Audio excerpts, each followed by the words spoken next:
jaajëfal bu baax a baax ci liggéey bu am solo bi nga xamante ne nii mu ngi koy def ci plateau bii di bët set ndax wax nga ko léegi oustaz dafa nekk koo xamante ne nii dafa wàccee boppam dafa nekk koo xamante ne nii maanaam li muy def aussi ndaw la mais maîtriser na ko xam na ko te bu koy wax aussi du ko raayal day jaar ci digg bi donc je pense bien que ne ku jara jaajëfal la ku jara encourager la aussi mais ci waxtaan bi nga xamante ne nii fekk nañ leen ci mu nekk li nga xamante ne nii mu ngi ko doon wax ci ki nga xamante ne moom moo nekk Cheikh Khadim Cheikh Amadou Bamba nekk na lu am solo ndax Serigne Touba Khadim Rasoul dafa nekk koo xamante ne nii dafa liggéeyal boroomam ba ni mu génnee àdduna donc loolu tey topp ko ba tey jii nga gis yoonu murid fi nga xam te ni toll na ci àdduna donc mu nekk loo xam te ni kenn dootu ko fàtteeti ci yoonu l'islam ak bëgg gi nga xam te ni Cheikh Amadou Bamba bëggee woon na ki nga xam te moom mu nekk Muhammad Rasulillah sallallahu alayhi wa sallam donc nga gis lépp loo xam te ni bind na ko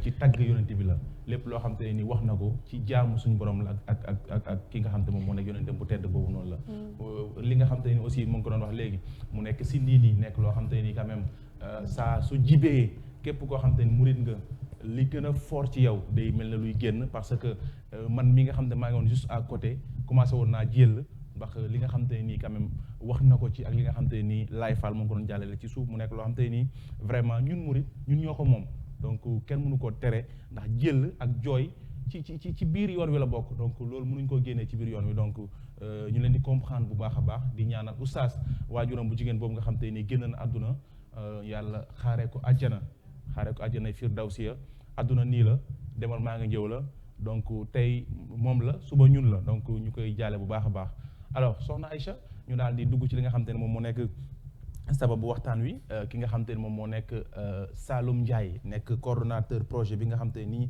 projet mobilier national la donc moom nag jamono ji ni tembe kuréel gi nga xam te ne jiite na ko bëri na coow lool mu nekk li nga xam te ni moom mu nekk wàllum blouse ak tenue scolaire yi nga xam te ni vraiment syndicalistes yu bëri nga xam ne ñu ngi ngëntu ci wàllum njàngame njàngale bés bu yàlla sàkk ñu xëpp ci kaan yi tey kooku la ñuy dalal alors Saloum ñu ngi am mbégte gu mag a mag dina dalal fii ci bët set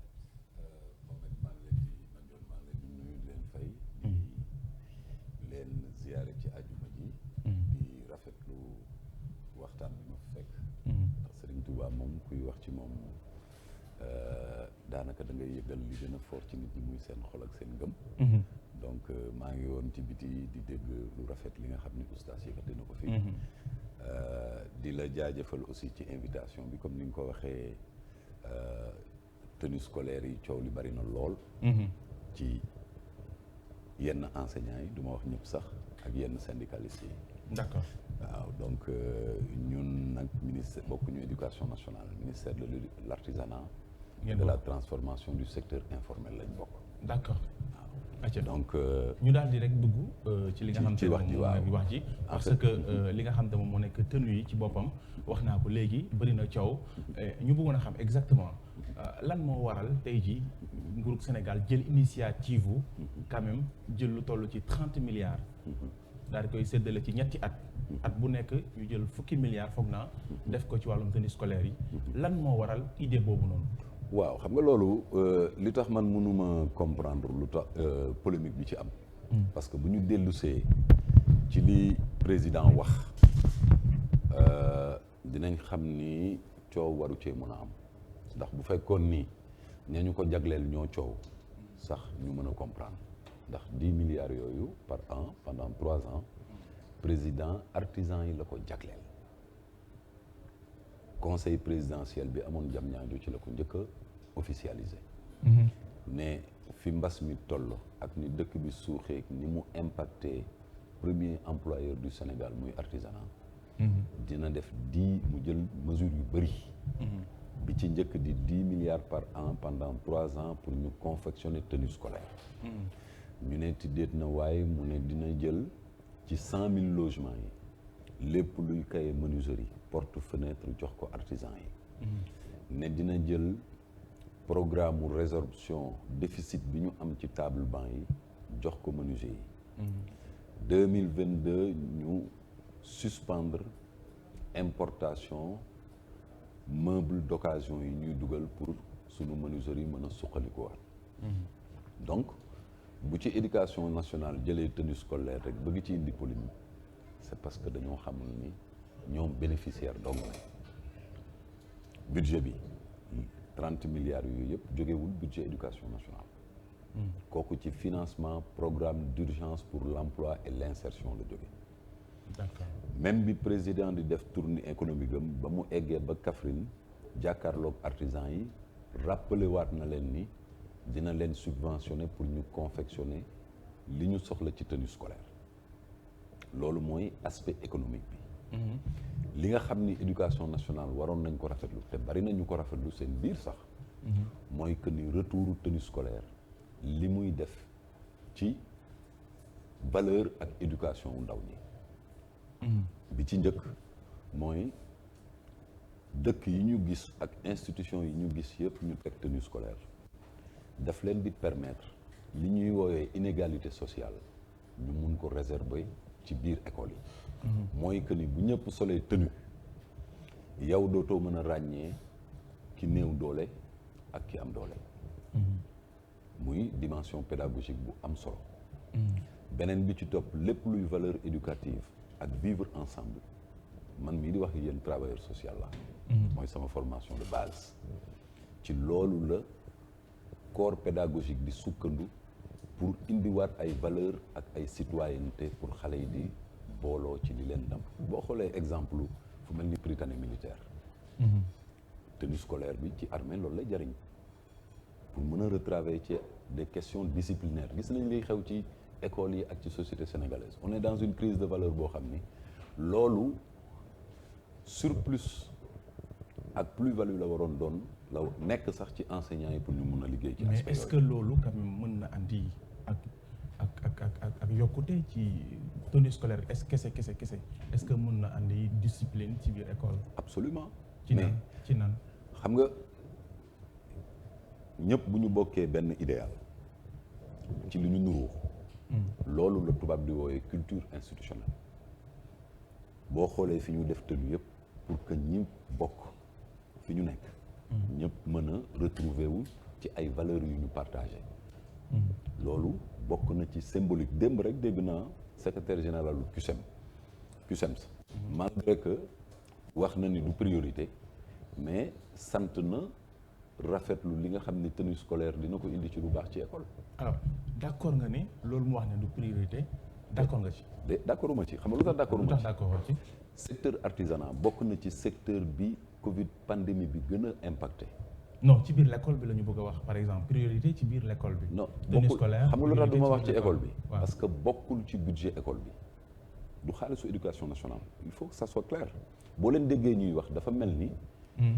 xaalis bu ñu jagleel éducation nationale la ñu orienté ci tenue scolaire yi. xaalis bi li nga xam ni priorité éducation nationale la mi ngi ci li ñuy woowee BCI budget consolidé de pour l'investissement loolu éducation nationale moo ko moom. mais xaalis bi leen jagleel yéen ouvrier yi wala sax yéen yëngatu ci secteur boobu noonu. éducation nationale moomu ko. mais 10 milliards yi ñu bëgg a jël di ko joxe chaque an. waaw ci éducation bi kon lan moo tax ñu ko fay dugal. non loolu jaglewuñ ko éducation bénéficiaire la. voilà mais xam nga mi ngi mel ni. ñoom je vous explique un peu. d'accord mi ngi mel ni parce que mobilier national plusieurs pàcc la. mobilier de bureau bi artisan yi di defar ñu koy commandé. waaw bu ci éducation nationale amee wàll beneen ministère am ci wàll. keneen am ci wàll ñooñu bénéficiaire rek lañu amul benn impact économique bu mu am ci budget wu éducation nationale amul. bénéficiaire rek lañu. bénéficiaire ñoom ñi nga xam te ne ñoom ñooy bénéficiaire seen bopp nee na bu ñu sañoon. loolu ñu leen di jox. ñu dugal ko feneen. ndax am na loo xam te ne moo gën a ne xëtt ne jonn comme par exemple njàngale mi gis nañ jafe-jafe yi nga xam te ne am na ci. comme professeurs yi motuñ. jàngalekat yi motuñ. écoles yi ñu ngi ci abri provisoire. écoles yi amul ndox. ak écoles yi ñu ngi ci Covid 19. table banc yi motul. xale yi ñu ngi tàncaloo ci biir l'école yi. problème yooyu yëpp ak yeneen yoo xam te ne waxuma ko buñ ko ci boolee nga foog ne gën doon nekk urgence. que jël 10 milliards te ko teg ci ay blouses quand même. waaw léegi damay revenir ci loolu rek ñun daaw bi pandémie bi gënee tar. waaw def nañ fi opération 1 million de masques presque 500 000 masques may nañ ko éducation nationale te pourtant waxuñu du priorité abri provisoire yi ngay wax.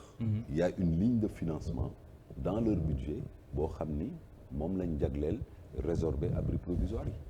mais ñoom ba léegi gisaguñ ci dara. ci loolu amagul ay avancées. ñoom waxaguñ loolu de chiffres yaa ngi ak ñoom man du ma c'est-à-dire loolu seeni mission la man mission bi nga xam ne moom lañ jox artisanat président ne 10 milliards jox naa ko artisanat bu doon def ni jox naa ko éducation nationale pour ñu defar ay blouse ñoom mën nañoo wax mais daf ne 10 milliards yi dama ko def pour suqali secteur de l'artisanat ci confectionner ay tenues scolaires pour solum tenue dellu si ci école yi. mais solum tenue sax moom mu ngi woon ci école yi. mais li mu baax a tax ñu bëgg ko renforcer da ngay poser question lu tax yenn école privée de prestige delloo si waat tenue scolaire mooy notion identitaire yi may wax ni loolu la tenue scolaire di jëriñ pour que bu doomu baadoolo bi duggee ak doomu borom alal bi ñu bañ a ràññee ku ci néew doole ak ku ci néewul doole. xam nga loolu daf may xaw a jaaxal parce que man mii di wax ak yow. ci sama parcours scolaire. bénéficier naa ci tenue scolaire te loolu lañ ñu daan jàngal da ngay ñëw sol tenue temps yooyu kaki 70 la da ngay sol kaki 70 doo xàmmee ku jóge ci quartier populaire doo xàmmee ku jóge ci quartier d'élite mais loolu lay jariñ léegi nag loo xam ni am na au moins une incidence positive ci ay notion wu équité sociale égalité dans l'institution man gisuma ñoom ci seen bopp nangu nañ ni valeur yooyu la tenue scolaire di def moom kay li ñu bëggoon mooy xaalis boobu ñu jël leen jox ko leen ko ñu def ko feneen. waaw mais xaalis bu ñu moomul la ndax président waxul à aucun moment donné que l'argent est tiré du budget de l'éducation nationale. mais moom moo defar plan d'urgence pour l'insertion et l'emploi des jeunes boobu am na ci recrutement 5000 enseignants. ah waaw ils ont un recrutement de 5000 enseignants. fonction publique gis nga li ci am après 5000 enseignants yooyu noonu ñu recruté. ñaata nit lañ ci recruté 5000 yëpp recruté ñu la ne. non pour instant yi gis nga problème yi ci am. man de yëgu nombre bi nga xam te nii moom la ñu waxoon sax am nañ plus que ça. nañu recruté waaw parce que dëkk bi moo toll noonu. boo soxlaa 5000 200000 ñëw 5000 yi nga mën a jël rek ngay jël loolu moom àdduna moo doxee noonu. d'accord léegi. xaalis bi dugg na mais pour revenir xaalis bi dugg na. jot nañ ci. yow yaa ko jot wala kan. non man jotuma ko. kuñ ko jox.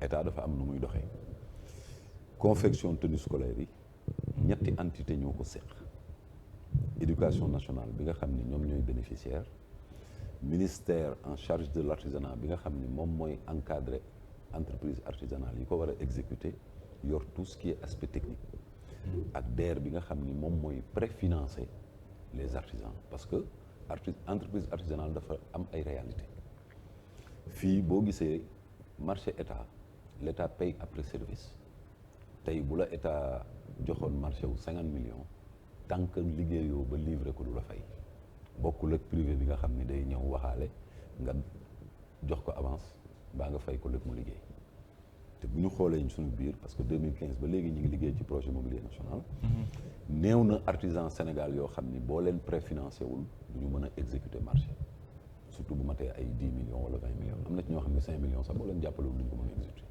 foofu la artisanat Sénégal toll. D'accord. Donc dispositif bi ñu mettre en place mooy expérience bi ñu amoon ci production masque yi képp ku ci gagné marché DER da lay préfinancer nga commencé liggéey boo jeexalee ñu fay la président waxati encore insister sur les notions de transparence ak ci territorialité ndax comme dispositif national la dafa bëgg li nga xam ni mooy besoin wu Fongolemi ci tenue tailleuru Fongolemi def ko li nga xam ni mooy besoin wu Louga ci tenue. waaw question de transparence boobu nga wax léegi nii. waaw est-ce que mën nañ yaakaar que ni transparence am ci programme boobu. bu baax. ci naka. ñi ngi stabiliser coût de production wu tenue bi semaine prochaine la ñuy rencontrer acteurs artisanaux yëpp pour wax leen ni lii mooy cahier des charges bi blouse bi nii lay mel dëkk bi couleur bii lay am dëkk bi couleur bii lay am góor chemise lay am jigéen blouse lay am nangam lañ koy jënd ci yéen ku pare procédure bii lañ lay fayee loolu je ne vois pas naka la ci transparence mën a bañ a am. parce que maanaam ay sénégalais rek ñoo ko seq. maanaam 10 milliards quand même du lu ndaw. waaw 10 milliards du lu ndaw. te nii du ñu ndaw dem ba ca mbir ya jënd ay mayluus ak ay yu kenn xamul jox ko xale yi ñuy xotteeku wala ñu koy sinap ak vidéo ci internet bi xalaatoo leen loolu ëllëg ci biir lay wax. alors loolu yëpp stabiliser nañ ko acteurs artisanaux yi ci boppam la ñu dajal toog waxtaan ak ñoom pour choisir qualité matière tissu bi ñuy ñëwee blouse yi en fonction rapport qualité prix ak li nekk ci marché bi parce que président de la république nee na lépp nañ ko ñëwee Sénégal daloon nañu ci masque yi ñi ngi xool naka la ñuy sécuriser matière première bi pour ay spéculation bañ ci am ndax am na fu ñu tolloon ci masque yi mujj gi élastique mètre bi daan jar 2000 mujj gi 10 000 la ko ñu jaayee. yooyu yëpp ñu ngi koy liggéey ak acteurs yi parce que mënuñu ci xam lu ëpp lii nga xam ni couturiers yi seen bopp ñoom ñoo nekk ci biir. donc ñoom la ñu liggéeyal aspect technique yooyu sur le choix de la qualité du tissu sur le modèle ak coût de production bi. donc ñett yooyu la ñuy boole ba mun a xayma ñoom par exemple benn blouse mu nekk ñaata ngeen dafay benn ji xamaguñ ko ñoo ngi koy finaliser nii parce que am nañu modèle bi xam nañ blouse bu nekk bu dee manche courte bu dee sans manche lan lay jël en terme de mètre de tissu lan moo ciy dugg comme intrant pour mën a xayma effectivement lan la leen di dikkee en terme de production. nga foog ni pour doon éviter jafe-jafe yi ngeen nekk ni mooy polémique yi ak ñi ci ànd ak ñi ci àndul du gënoon ngeen woote ñi nga xam te ni ay acteurs lañ sekk wàll wi ngeen ëngamloo waxtaan trouver ay solution su ko defee ngeen mën a xàccandoo di dóorandoo. non polémique bi ci yenn syndicat éducation nationale la bokk. yi gën a bëri.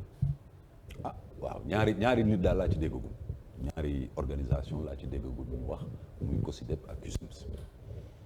Sénégal ndax am na lu fi nit di yëkkati te am coow man gisuma ko nit lu mu yëkkati Sénégal rek te amul mu am unanimité man gisuma ko Sénégal mooy dëkku mais oui mais parce que loo yëkkati rek am na ñu mu arrangé am na ñu mu arrangé wul waaw di tubaab di wax chacun plaide pour sa chapelle xëy na ñoom am na yeneen priorité yoo xam ne bu ñu sañoon ñu jiital loolu mais lii artisanat moo ko moom amul benn artisan bu jóg génn ne d'accord ci projet bi.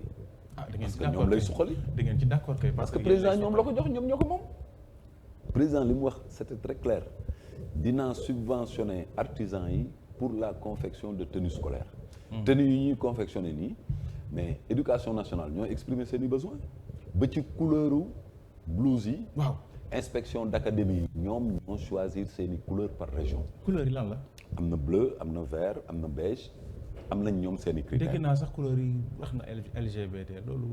LGBT yow beneen débat nga bëgg indi couleur yi amul benn blouse bu ci am couleur multiple c'est des couleurs uniques yoo xam ni inspection d'académie bu nekk la ñu bind ne la na nga liggéey ci couleur région bi. beige beeg marron bi ci biir. wa pour lan.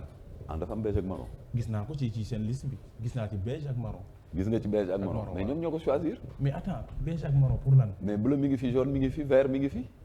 mais beige bi lu tax ñu dugal ko ci. ah déet ak marron bi. non xam nga choix wu couleur. wàllum politique lay xaw a nirool wala. yéen a ko bëgg a dugal ci wàllum politique gis nañ fi tata yi maanaam tata yi sax bus Dakar dem dëkk couleur bi mu yor. vert gis nañ ni couleur u benn parti la mi ngi fi ba léegi te bokk na ci choix yi kenn waxul gis nañ fi jaune couleur u parti la mi ngi ci choix yi kenn waxul gis nañ fi bleu couleur u parti la mi ngi ci choix yi kenn waxul ñun bi ñuy wax inspection d'académie yi ñu choisir ay couleur waxuñu leen jiital leen beige wala tànn leen verte wala tànn leen bleu ñoom ci seen bopp ñoo tànn indil ñu ni région bu nekk ne lii laa am comme couleur góor lii mooy couleur am jigéen lii mooy couleur am en toute transparence parce que ñoom ñooy bénéficiaires yi donc ñoom ñoo mën a xool style blouse bi ñu bëgg ak couleur blouse bi ñu bëgg ñun ñu proposer leen ay modèle ñu valider ko ñu dem ci loolu parce que ñoom in fine ñoom ak parents d'élèves yi ñoom ñooy bénéficiaires yi donc ñun du ñu leen tànnal couleur. parents d'élèves yi war a bénéficier ñoom aussi génn nañ nee nañ vraiment mbir mi ñoom tonte na ñoom ñoo ci bénéficier mais d'accord ci. am na ay priorités yoo xam te ni ñoom lañ waroon a def. loolu moom yaa ma ko yëgal ba léegi gisaguma organisation parents d'élèves bu génn ne subventionné tenue scolaire boo xam ne ñoom ñoo ko daan jënd wala bëggoo leen a gis ñu war leen koo jaayee loo xam ni méngoo nu mu tudd moo gën a yomb li ñu ko doon jëndee man de gisaguma ko boo ko gisee itam mën nga ma wax fu mu nekk ma xool. ñu bëri dañu jàpp ni maanaam mbir mi projet bi maanaam politique ak élection yi ñu dëgmal moo ko lal daal yow loo ci tontu. non lii ça n'a rien à voir avec la politique bu dëgg dee dëgg rek ñi ngi ci période pandémie économie réew mi nasax na. waaw ñi mu gën a impacté artisans yi ci lañ bokk. jël naa 10 milliards jox ko artisans yi pour ñu produire ndax am ñu def seen lu ñu def seen gafa daaw expérimenté nañ ko ci production masque yi mu réussir loolu gisuma ci politique. pour vous donner un exemple daaw bi ñuy engagé masque barrières yi.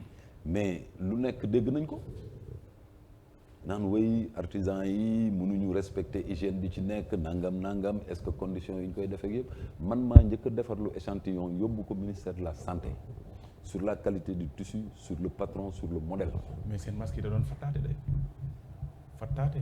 gis naa si ñoom fatt ba ñu xam. seen masque yi mooy yan masque. yi ngeen doon defaree artisans yi day maanaam day. masque après bokkut ak masque yi quoi xam nga mën nga nooyi sax nii. mais yooyu dafa doon fatt de trop. waxal li qualité bi desoon na vraiment. waxal li ministère encadré parce que ñëpp doon defari masque mais ñun masque yi. déjà y a pas d'organisation seen biir secteur bi. ah non du question organisation déedéet xam nga sénégalais bu yor atelier am. xam ni masque fi mu toll nii dox na. mën nga koo encadrer wala nga bañ ko encadrer ba du ko def da nga mën a tere nit ñi ñu wuti xaalis mënoo ko.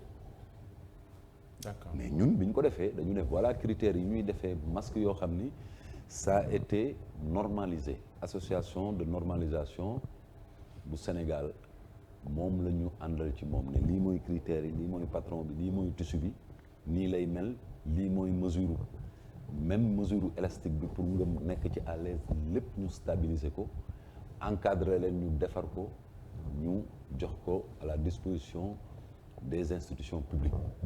D'accord.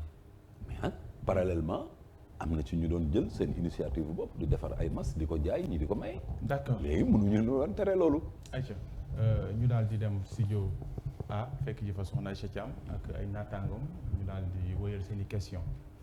Manuel Aidara waxtaan bi neex waaye bàyyi suñu invité bi nag bi ngeen sonal dégg nga. waaw gis naa mu may dóori xeer quoi. bàyyi ko de monsieur Ndiaye xam naa ne ndekkeegul fi mu toll nii moom xeer yi buy dóor rek day gaaw a loof donc waxtaan bi neexoon na ma bàyyi sama naataango yi ci plateau bi ñu joxe ñoom it seen question tontu leen ay dem benn ñes laa lay bàyyi mu jox la laajam. ñu ngi lay ziar bu baax di la dalal ci émission Bët Set. bëggoon la laaj en tant que artisan yi tey seen jooy yu ñu doon jooy ak Covid bi nu mu impacté yaakaar nañ ni premièrement lii dina mën a saafara jafe-jafe yi nga xamante ni jot nañ koo dund ci geneen wàll ga ndax tey jii nuñ ko war a tëralinee dinañ ko tëralee ni mu waree parce que à chaque fois wàllum ñàkk transparence dafay ñëw surtout bu yenn marché yi amee ana naka la nar a doonee seen doxalin. waaw maa ngi leen di jaajëfal di la jaajëfal ci question boobu waaw xam nga artisans yi ku leen dégg jamono yi yëpp xam ni mbas mi sonal na leen lool donc looloo tax bi président de la république jëlee initiative bi pour jox leen 10 milliards par année ci ñetti at yi di ñëw pour ñu liggéey ci ay masques ñoom ñu rafetlu ko lool moo tax sànq may wax ma ñoon ni ko man de ñi yuuxoogum yëpp dégguma ci artisans yi.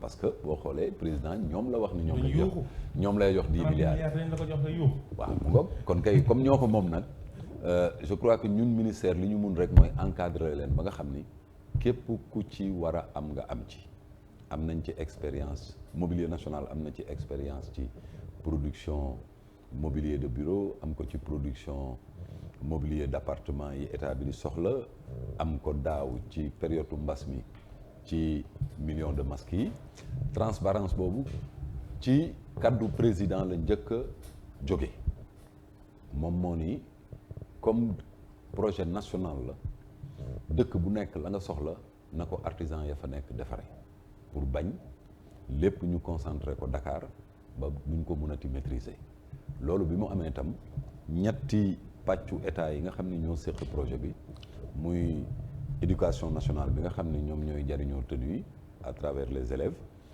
ak ñun ñi nga xam ni ñooy encadrer artisans yi ak DER bi nga xam ni mécanisme de financement yi ñoo ko yor ñoo waxtaan tëral ni ko président bëggee ñu tëralee encadrement bi noonu mooy que ni région bu nekk day am comité lu ñuy woowee comité technique régional boo xam ni gouverneur moo koy présider président chambre des métiers bu région boobu bokk ci turu artisans yi inspection d'académie yi bokk ci IEF yi inspection d'enseignement formation bokk ci pour que képp ku ci am wàll nga mën a toog fañ koy saytoo donc loolu foog naa buñ ko tegee ci 14 régions yëpp parce que 14 régions yëpp bu ci nekk xayma nañu lan nga soxla ci tenue góor ak ci tenue jigéen ak ci préscolaire ak ci élémentaire donc day yomb bu ñu paree loolu nga xam ni moom la région boobu yelloo en termes de budget pour defar ko ñu jébbal ko ñooñu ko yor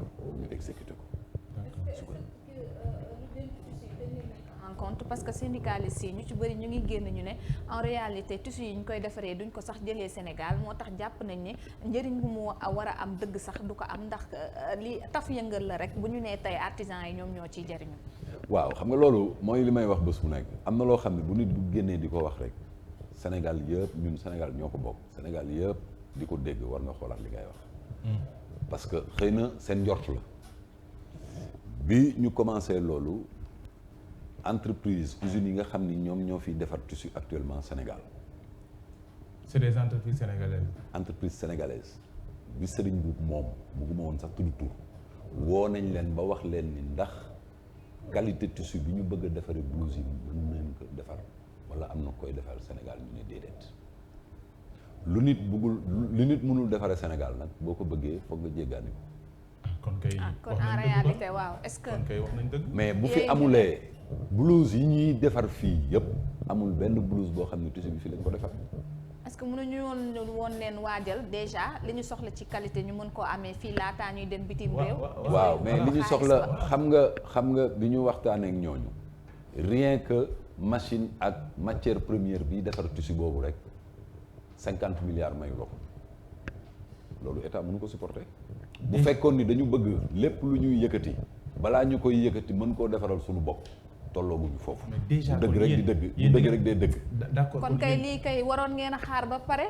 door cee ñun mën pare a nañu def ci non jubluwaay. pare woo leen. ah bu baax sax. moom monsieur Ndiaye pare woo leen parce que. sëñ bi man dama jàpp ne. man gënuma laa patriote lii nga sol nii li ci ëpp jógewul Sénégal. te terewul sol nga ko. d'accord naa moo tax ma ne yéen vous avez failli à votre mission. parce que non yéen ñi nga non xam te ne nii yéen a nekk ci secteur boobu. yéen waroon a fexe ñu jox leen ay jumtukaay yoo xam te ne nii lépp lu ngeen soxla ci seen liggéey da ngeen ko mën a amee fii ci Sénégal mais finalement yéen sax yéen ouvrier wala sax artisan yi nekk ci bitim réew ngeen di dooleel suñu xaalis ba fa la jëm quoi. déedéet. non si parce que bu fekkee tissu yëpp foofu ngeen koy jëndee. yow fii ngay liggéey nii li nga soxla yëpp mënoo fexe ba lépp jóge Sénégal ndax ñun Sénégal ñoo tolluwul foofu nit buy def dara. day tenir compte ay Sénégalais ko defar lii yëpp ngay gis fii ay tubaab. xam naa ak caméra yeeg yëpp télé yeeg yëpp Sénégal ko defar tam. en tout cas plateau bi daal ay Sénégalais ko defar. waaw xam nga c'est-à-dire li ma bëgg a wax expliquer foofu c'est-à-dire lu ñu bëgg a indi polémique. nit day am principe de réalité. Sénégal dafa bokk ci dëkk yi nga xam ni mënaluñu lépp seen bopp. te bu bëggee bàyyi ba lépp nga mënal ko sa bopp ci biir dëkk bi nga doog ko def gëm naa ne di nga yéex a def loolu moom c'est une réalité ñu bëgg ko ñu bañ ko ñun ñëpp Sénégalais lañ bu ñu sañoon lépp lu ñu soxla bañ koo jéggaani mais tey bu ñu toogoon ne kenn du fi jéggaani dara lu dul li ñu soxla yëpp fi lañ koy defaree ñu liggéey du ñu bari c'est la réalité. waaw mais sans aucun jugement de valeur loolu moo am Sénégal ndax ñun fa la ñu toll. amul lu fi nit di defar mu doon 100% made in Sénégal. mais ci domaine bu mu munti dool nag. valoriser li ñu am fii ñun comme ci wàllum tissu. mais ci loolu la ñu nekk. ñu mën koo def loo xamante ni. projet mobilier leneen national lay doon lu bokk ak lañ doon gis. xam nga projet mobilier national da nga jël tey tenue scolaire rek boo jëlee mobilier bii ngay wax nii naan fii lañ ko defaree. waaw boo xoolee intrant yi ñu ko defaree genn wàll gi yëpp jógewul Sénégal leneen noonu gisuma. ci chaîne de valeur production benn produit au Sénégal boo xam ni lépp du début du processus ba fa muy jeexee lépp Sénégal lañ ko def. bëri jox ma benn. non bëri jox ma benn rek. non jumtukaay yi nga xam te jox ma benn rek nee ma lii jox ma benn rek. mais bant yi fii meuble yi ñuy defar di ko exposé fii nga xamante ni suñuy bant la ñu defar ko suñuy menuisier defar ko ba mu baax di ko jaayaat te bëri na fi tey jii te duñ ko jéngaane yooyu bokk na ci loo xamante ni mun nañ ko dippee sax consommer local la consommation locale. waaw mais gis nga bant yooyu ñuy defar noonu la ñu koy defar ba tax bant bi du bouger jógewul Sénégal mais lii ci li ma lay wax lu ma xam la ndax man ci mobilier national te su ma bàyyi ñu naan menuisier la produit bi mais li tax ñu naan produit bi fii la jógee suñu bant la la ca ñuy ëpp solo utiliser la ca ëpp solo. waaw kay boo nee la ca ëpp solo na jógee Sénégal maa ngi doog a d'accord mais Sénégal fi mu toll tey mais seen tenue la ca ëpp solo jógewul Sénégal. tenue yan tenue non scolaire. matière première bi mooy tissu bu disponible au Sénégal te ñu bëgg ko faw ñu wuti ko li nga bëgg ci sa liggéey tey te amul Sénégal boo bëggee liggéey da nga koy wuti ngeen wuti feneen mais ngeen wuti yeneen yu xaw a sax tane que yoo xam te ni. comme Abdoulaye Ndoye nu mu waxee Comme ni yan? war nañ Yeneen tissus ci yoo xam ne xool disponible benn Sénégal. wax peut-être non wala beneen leneen ak tissu leneen yi disponible Sénégal kenn ñawewu ko Sénégal kenn créé wu ko Sénégal loolu laa la bëgg kon expliquer Sénégal amul benn tissu. non boo wax xam ma ne benn ni- tissu de Ah, dama ne kon le kay. tissu bi ñu choisir en termes de qualité pour defar blouse scolaire yi amul suñu industrie textile yi fi ne produire uñ ko après ngeen damay bañ a tudd tur bi damay teg ka bi sëriñ bu jëlaat mooy entreprise bi fi gën a yëngu ci wàllu production tissu ñoom ñi ngi ci Maylus kon kay secteur te jël boobu war nañu nañ ko initiative defaraat nag dem ba wax ak ñoom seen secteur 10 milliards textile yooyu noonu ci secteur boobu lañ ko 10 milliards yooyu buñ ko ci bëggoon secteur a boobu lañ jël ko doon dugal ngeen war a am sax. Ma ni. mën a kii mais. buñ ko bëggoon a jël dugal ko ci industrie textile réglé wul sax 1/10 mu besoin de d'investissement yi ñu am mais ngeen teg benn part. de loolu ministère de l'industrie la ñun artisanat lañ bokk d'accord. ok wéy la. ok bon Merci beaucoup. merci beaucoup monsieur Ndiaye maa ngi lay bàyyee ko Babacar Kébé moom it mu jox la laajam.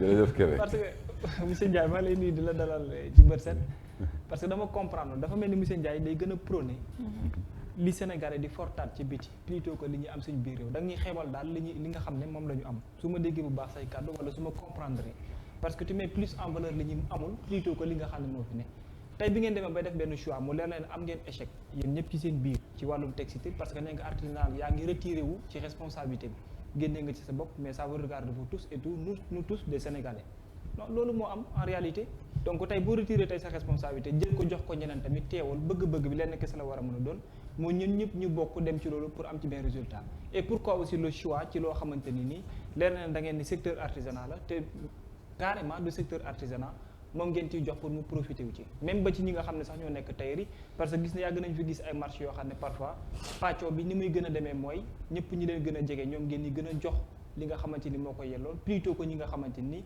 sont des Sénégalais gën a nekk sax nag dans le mérite peut-être que loolu aussi di ngeen ci prendre en compte cette fois-ci mais man benn côté bi may waxee mooy secteur syndical bi yaa ngi mel ni kuy xeeb encore aussi CUSEMS COSYDEP ak ni nga ko expliqué parce que ne nga ñenn laa gis ñu ci wax te ñooñu daanaka mënuñu wax secteur éducatif te du ñu dégg li nga xamante ni mooy seen tur parce que ñoom ñoo ci gën a fës ñi dalal fi démb Abdoulaye Ndoye mu yëkkati ci ay kàddu ak ñeneen ak ñeneen nee nañ amul benn waxtaan boo xam ne def ngeen ko ci seen biir ak ñoom bien vrai li ngeen def pour secteur bële artisanal la mais tey lu jëm ci école yaakaar naa ne am nañ ci ñoom tam benn tollaay boo xam ne bu ñu mérité la alors pourquoi à chaque fois ñi nemmeeku ne ñi nga xamante ni dañoo nekkee ci benn côté secteur artisanal ak lu mu mënti doon buy laal ci wàllum éducation rek dafa mel ni yéen joxu leen cër syndicaliste yi da ngeen di faxas rek dem seen décision bopp sans pour autant que waxtaan ji. waaw Kébé il faut ma repréciser samay propos li gën a bon mooy xalaat ni ñii ils sont patriotes ñu les patriotes Sénégal ñun ñoo ko bokk man mënuloo ma taxé ci sama wax lu tax may privilégier ñi jéggaani. non ma taxé wu ma la de. non damay explique j'explique tout simplement bu ñu sañoon lépp loo xam ne soxla nañ ko ñu bañ koo jéggaani foofu laa commencé te loolu sax moo tax 2015 projet mobilier national juddu président ne lépp loo xam ne sunu artisans yi mën nañ koo defaree fii bu ñu ko jéggaanati muy mobilier de bureau ñu commencé bi ñuy commencé 2016 187 millions dong la artisans yi daan am ci mobilier local 2018 ñu ngi ci 1 milliard 450 millions. te ay entreprises yu dëkk fii ñoo ko gagné ñoom mën nañu génn wax ko amul benn entreprise bu dul sénégalaise bu ko gagné bottes militaires yi ak tenue policiers yi lépp lu ci dul tenue de combat léegi Sénégal lañ koy ñawee donc amul lu gën a significatif projet mobilier national sur la promotion du Made in Sénégal mais li ma wax c'est une réalité nit nangu ko ak bañ ko nangu loolu moo am. parce que defu leen ci effort moo tax dëkk boo gis la mu amul da koy jéggaani du Sénégal kese dëkk européens yi sax la nga xam ne amuñu ko dañuy ñëw fii Afrique di ko fi jënd di nangu nañ loolu moo am. moo am mais parce que defu leen ci effort loolu moo mais tax loolu kon ñi koy def ñëpp defuñu ci effort.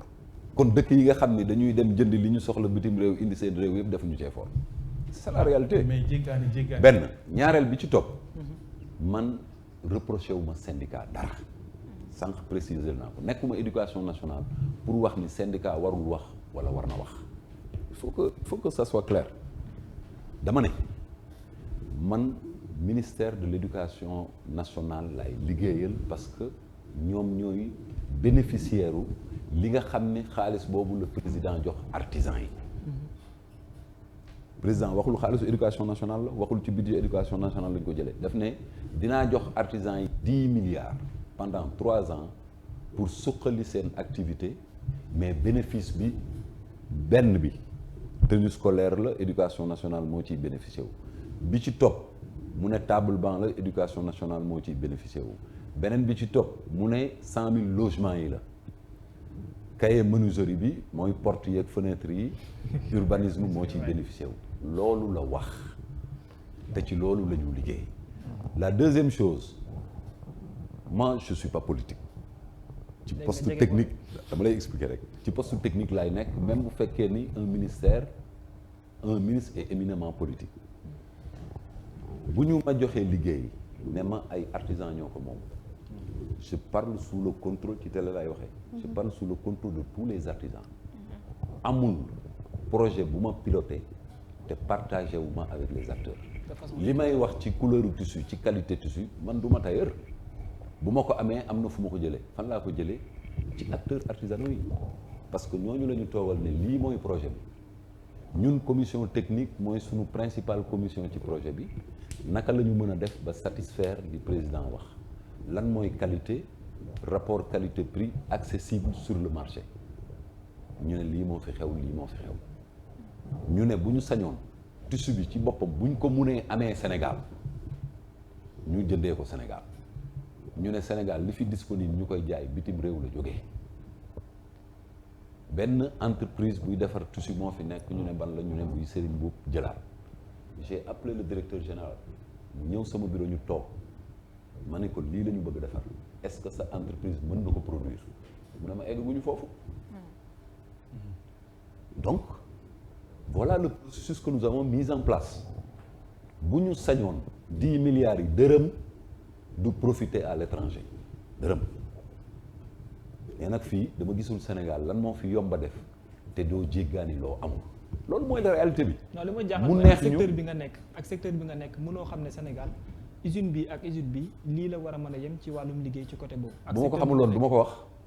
bu ma xamuloon du ma ko wax xam koo tax ma wax ko bu ma xamuloon ni amuñu dooley liggéey tissu boobu kon du ma ko wax parce que lu bon saytu naa ci pour xam ne li ñu soxla ndax am na ci réew mi fii lañ ko mën a jënde wala dañ ko war a jënd bitim réew looloo tax ñu jël contact ak entreprise industrie textile yooyu pour xool ndax li ñu soxla ci tenue est-ce que production bi am na Sénégal wala déet léegi nag bu fi amul ñaari yëf moo am soit ñu ne amu fi kon buñ ko def wala boog nañ ko witi fi mu ami te loolu man sama arbitrage du sama arbitrage personnel dafa am fu sama responsabilité yam am nañ entreprise yi yenn ca bitim réew yi ngeen consulté ba pare léegi wala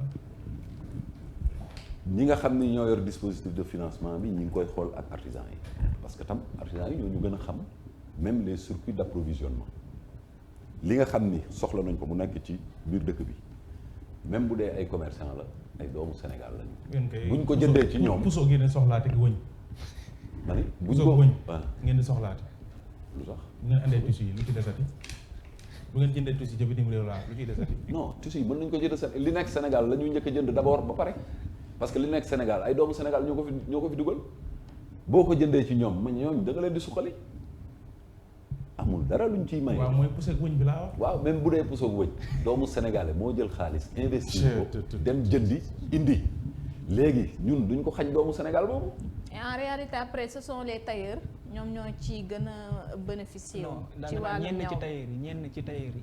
tailleur yi waaw, maanaam ñi yor xam nga wàllu ñu ñaw. ngi dañuy defar cahier des charges. man li may wax encore moi je parle damay wax ci télé. bu ñu ma woowee suba damay waxaat li ma wax. bëgguma tudd ay tur ndax affaire xaalis la. mais bu ñu defaree cahier des charges ba pare. am na fi ay organisation professionnelle de tailleurs. fédération des tailleurs du Sénégal ñu ngi fi ñu ngi may dégg. UFATEX union fédérative des artisans du textile ñu ngi fi di ma dégg. ñooñu ñooy suñuy interlocuteur. Semaine prochaine dañ leen di rencontrer ne leen lii mooy cahier des charges selon information technique yi ngeen ñu jox modèle bi ngeen ñu proposé stabiliser nañ ko lii la couleur yii région bu nekk couleur bii la am tissu bi bu ñu ko xaymaa coût de production bi nangam la critère de sélection yi lii la ku ci bëgg lii ak lii ak lii ngay joxe ñu géreel ko seen bopp comme niñ ko gérale seen bopp ci confection masque yi defar nañu 1,346,000 masques ba fi may wax ak yow nii mën naa ku ma ci jox dërëm mën naa la dërëm bi diw laa ma jox bu la neexee nga woo ko ne ko ndax bi nga paree corps mobilier national dërëm la fay wala juróomi dërëm li may wax kay télé laa koy waxee. kon da nga dogu ne nii xaalis bi incha allah fépp fu ci dërëm dugg. mën nañ koo saytu. transparence li may wax kay mën nañ koo saytu. ñu ngi lay enregistré de. dégg loolu ma wax télé laay waxee. fépp fu ci dërëm dugg fépp fu ci dërëm dugg. gis nañ fi mën nañ koo saytu gis nañ fi fond force Covid 19 de. man daal li ma yor. boo paree loo ñëw après. ma ni képp ku ñu jox. marché ci confection tenue scolaire yii. rapport dina am après. gouverneur yi région bu nekk. c'est sous la présidence du gouverneur. président chambre des métiers toog fa et c'est corporation intérêt wu corporation artisan yi lay défendre. inspection d'académie toog fa intérêt éducation nationale lay défendre.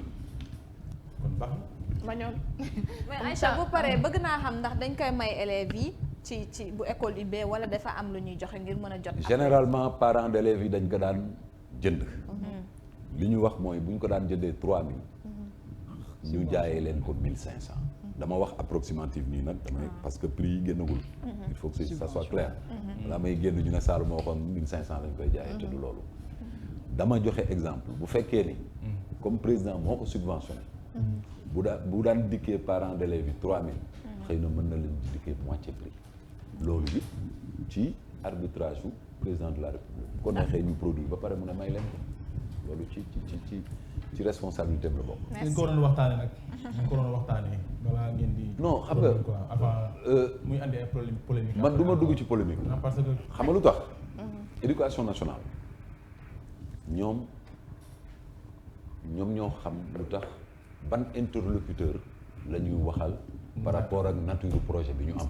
d'accord mais ma ñun waxtu bi tënk nañu. waaw waxtu bi tënk nañu il est 9h53 donc 7 minutes moo ñu dese te war nañ def buzz war nañ def vaar ak anniversaire. donc ñu bàyyi la rek nga daaneel ak sa invité sa dernière question. waaw maa ngi remercier Mandione ci invitation bi ak équipe bu Sénégal yëpp. c'est que malheureusement ñun ñëpp ay Sénégal lañu Sénégal moo méttee liggéey. mooy li ma wax sànq mooy que ni loo yëkkati mu am par parloo. mais li ma leer ba leer mooy lii amul benn artisan bu ko rafetluwul ndax ci ñoom la incidence économique bi njëkk a am.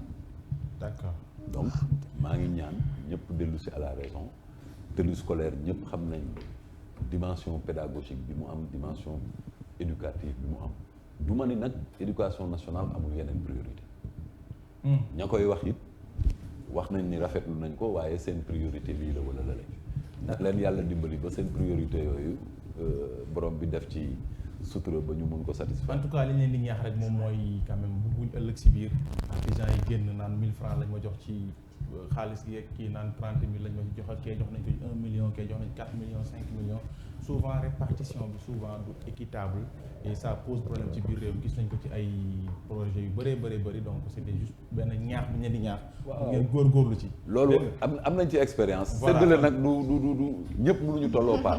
bii bukki bii ñuur bii sàmba bii. déedéet ça dépend ci doole capacité wu production wu entreprise ñu koy jaajëfal bu baax a baax mu nekkoon ki nga xam te ni rek moom moo nekk Saloum Ndiaye nekk coordonnateur du projet mobilier national ak li nga xam ne moo nekk tenue scolaire yi donc soxna Aïcha Thiam moom lañ doon dalal tey di la jox rendez-vous incha allahu lundi ak beneen gan. Aïdara Karara amoon nañ mbégte bu baax a baax sa rose baax na nag xam naa kenn waaw moo fi jaarati rek kenn la ci yow comme ni Soning Kara ko nekkee kenn ci man